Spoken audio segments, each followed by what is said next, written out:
दूसरे की थाली में घी ज्यादा दिखता है, कहावत है ना।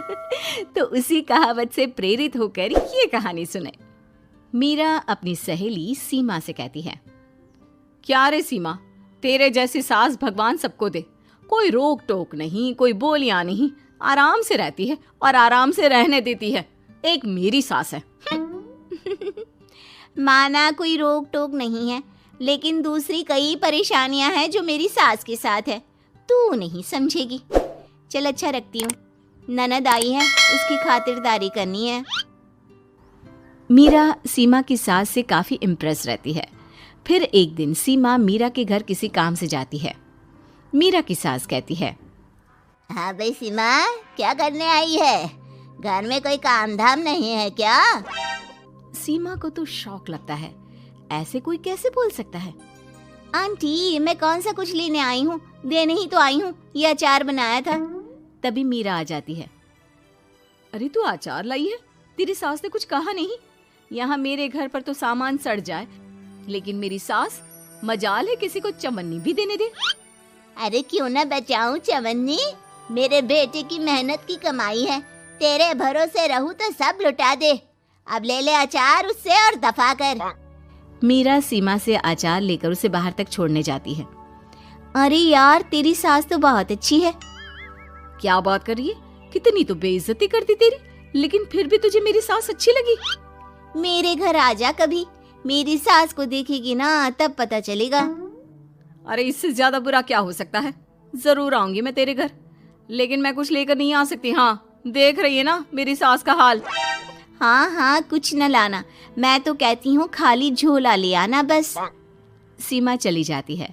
फिर क्या, दोनों अपने काम में लग जाती हैं। लेकिन एक रोज न जाने क्या होता है, मीरा सीमा के घर आती है। सीमा की सास कहती है, अरे सीमा, देख तो कौन आया है, तेरी सहेली मीरा।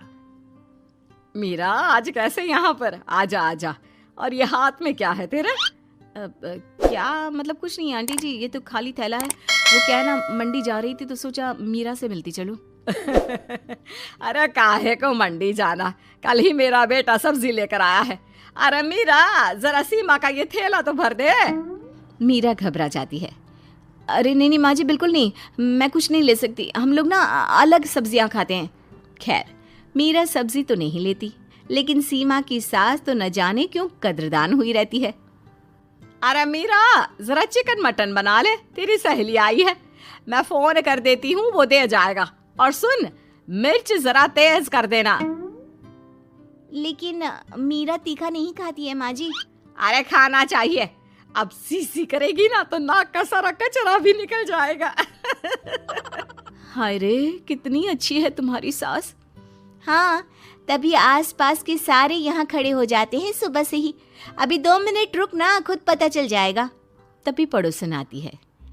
अरे बहन जी, चाय का वक्त हो गया, सोचा चली आऊं आपके घर।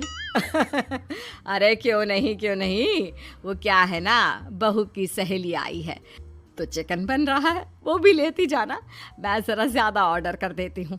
और हाँ बहू, पकोड़े भी तल ले चाय के साथ। जा जा मीरा बेटी, सीमा की मदद कर दे जरा। मीरा सीमा के पास किचन में जाती है, जहाँ सीमा सास को कोस रही होती है। घर में कितनी मुश्किल से सब्जी और राशन आता है, लेकिन ये नहीं समझेंगी। अरे पिछले महीने भी 2 बार राशन लाना पड़ा था, लेकिन ये है कि सच्ची यार, फिर भी तू लकी है। तेरी सास कम से कम मेरी सास की तरह तो नहीं है। मीरा कुछ देर रहकर वहां से चली जाती है। दोनों बहुएं किसी तरह सास के साथ दिन काट रही थी कि एक दिन सीमा कहती है, नहीं नहीं माँ जी, बस करिए, तंग आ गई हूँ मैं आपसे। मैं अब आपके साथ नहीं रह सकती। एक बार, बस एक बार आप मेरी सहेली मीरा की सास की तरह बनकर देखिए। अरे कितनी अच्छी इंसान है वो, कितना सोचती है घर के लिए। दूसरी तरफ मीरा, माँ जी कैसी हैं आप? कुछ तो सोचा करिए, समाज नाम की भी कोई चीज होती है। बस एक बार मेरी सहेली सीमा की सास की तरह बनकर देखिए। अरे कैसे जी जाती है जिंदगी, उन्हीं से पता चलेगा। दोनों की सास को आता है गुस्सा। अरे भाई, कोई छोटे बच्चे तो है नहीं जो किसी के साथ तुलना कर दे और वो कुछ ना कहे। मीरा की सास कहती है, मुझे तो सीमा के पास ही छोड़ा। सीमा की सास कहती है, तू ना मुझे मीरा के पास ही छोड़ दे। दोनों एक दूसरे से सलाह करती हैं और सासों का किया जाता है आदान प्रदान यानी एक्सचेंज। अगली सुबह मीरा की बदली हुई सास। अरे मीरा, मेरी बेटी आ रही है। मीरा को तो आदत थी कि घर का कोई भी आए दमड़ी ना निकले, ना कुछ बनाना ना कोई लेन देन। अच्छा माँ जी ठीक है, कोई बात नहीं। अरे कैसा कोई बात नहीं, अरे लाओ 16 तरह के पकवान और ननद को देने के लिए सीधा निकालो। सीधा समझती हो ना? देना लेन देन? अरे माँ जी कैसी बात कर दी। इस घर में जो कोई कुछ भी ले आए, लेकिन मजाल है घर की चवन्नी भी कहीं चली जाए। अरे ये तो परंपरा ही नहीं है इस घर की। बाकी खाना हो तो रोटी दाल बना देती हूँ। रोटी दाल तो मेरी बेटी दुख में भी नहीं खाती, तो मायके में क्यों खाए।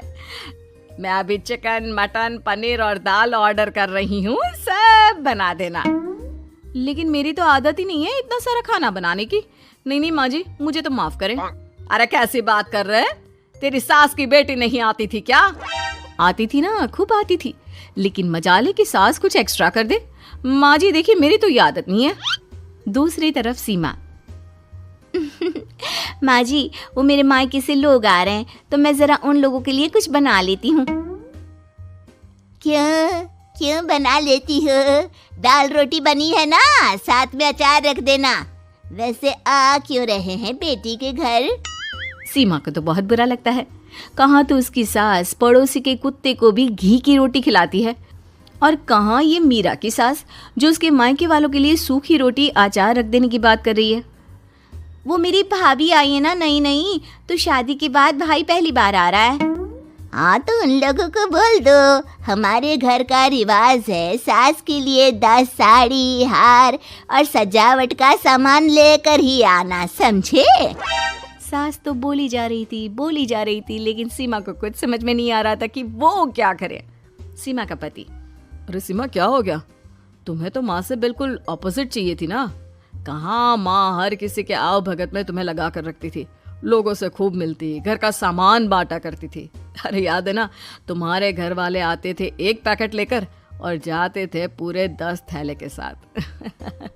अब आएंगे 10 पैकेट लेकर और जाएंगे खाली हाथ। सही है? नहीं, मुझे नहीं चाहिए ऐसी सास। ये सब तो मुझे पता ही नहीं था। सीमा घबराकर मीरा की सास को लेकर उसके घर जाती है, जहां मीरा। सीमा ले जा अपनी सास भाई। हाँ, मैं भी तेरी सास वापस ही देने आई हूँ। चलो मम्मी जी, मेरे लिए तो आप ही सही हो।